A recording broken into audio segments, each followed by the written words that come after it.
ნატოს სამეკავშირო ოფისის მიერ საქართველოს შესახებ გავრცელებული განცხადება შეფასებების თემაა თბილისში.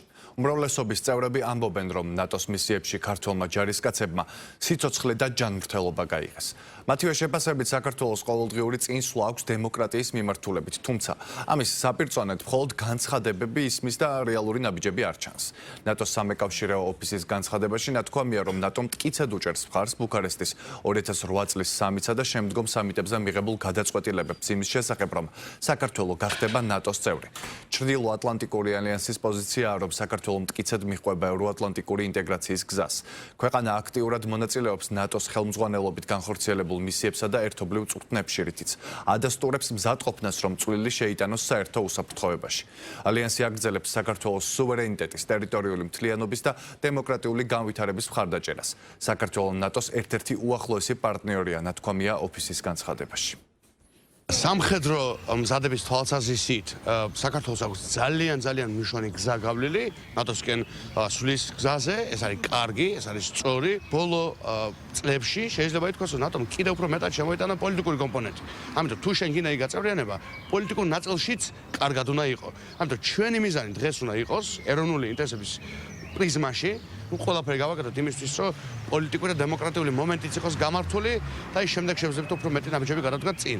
რაც შეეხება ნატოს, რა თქმა უნდა, ნატომაც ბევრად უფრო მეტი უნდა გააკეთოს ჩემი აზრით, ბევრად უფრო მკაფიოდ უნდა იმოქმედოს და ბევრად უფრო მალე უნდა გახსნას კარი საქართველოსთვის. ერთი მხრივ ჩვენ ხედავთ იმ ესე ვთქვათ ორგანიზაციის, პოლიტიკური ორგანიზაციის წარმომადგენლები, რომლებმაც წარსულში სხვა შემადგენლობა იყო მაშინ, მაგრამ მაინც წარსულში კონსტიტუციაში ჩაწერეს, ესე ვთქვათ, დაასახეს ქართველი ხალხის ნება ევროატლანტიკურ ალიანსზე და ინტეგრაციაზე.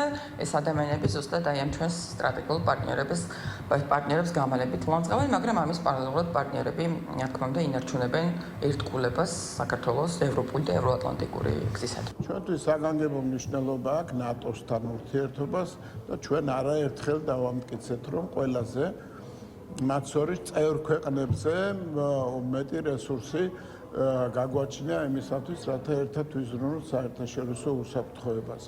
საქართველოს უსაფრთხოებისათვის ნატოს წევრობა მნიშვნელოვანია, რასაკვირველია ცალსახად ამ საკითხის განხილვა ხვალ. ანუ ახლოვეს მომავალში ესე ადვილი არ არის, თუმცა მომავალში იმედი გვაქვს, რომ დიდი ძალები ერთმანეთთან შეთანხმდებიან გარკვეულ პრინციპებთან დაკავშირებით, რაც მსოფლიოში უსაფრთხოებას გულისხმობს. დღეს ყავს თაობა, რომელიც დაბადებულიც არ იყო 2008 წელს ბუქარესტის სამიტში ითქვა, რომ საქართველო გახდება ნატოს წევრი. გაიზარდა მთელი თაობა ამასობაში. სკოლას ამთავრებენ, ისე რომ სიტყვა ითქვა და საქმე არ გაკეთებულა. მიუხედავად რომ საქართველომ აჩვენა ყველაფერი, რაც კი შეეძლო სანდო პარტნიორს ეჩვენებინა ნატოსთვის, ჩვენ და კიდევ ერთხელ გავიმეორებ, რომ მაშინ როდესაც ნატოს წევრი ქვეყნები ემალებოდნენ მისიებს, ავღანეთის მისიას, საქართველო წარმოდგენილი იყო როგორც ერთ-ერთი ყველაზე დიდი იყო წარმოდგენილი ერთ-ერთი ყველაზე დიდი კონტინგენტი ავღანეთში. 1000-1500 ჯარისკაცით ვიყავით წარმოდგენილი, მაშინ როდესაც ბალტიის ქვეყნები 30-40 ჯარისკაცით იყო წარმოდგენილი და ისიც შტაბში.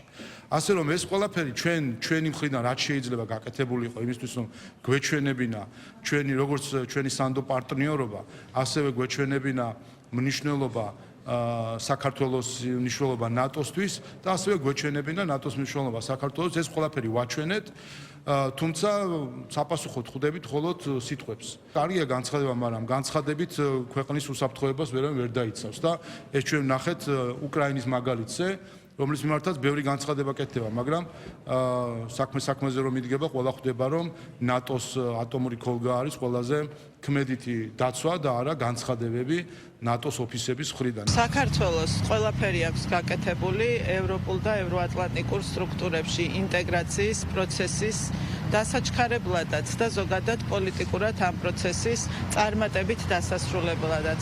ეს რა თქმა უნდა არის ორი პროცესი, აქ დამოკიდებულია რა თქმა უნდა დიდწილად როგორც ნატოს ასევე ევროკავშირის პოზიციებზე, როდესაც ჩვენ საუბრობთ ჩვენი ქვეყნის ევროკავშირში და ნატოში ინტეგრაციაზე და ბუნებრივია ცალმხრივად ამ პროცესის წარმოჩენა არასწორია და არ არის მართებული უბრალოდ ეს არ არის პროცესი, რომელიც მხოლოდ საქართველოსია დამოკიდებული. დიდწილად ეს არის დამოკიდებული ევროკავშირის და ნატოს მხარეს.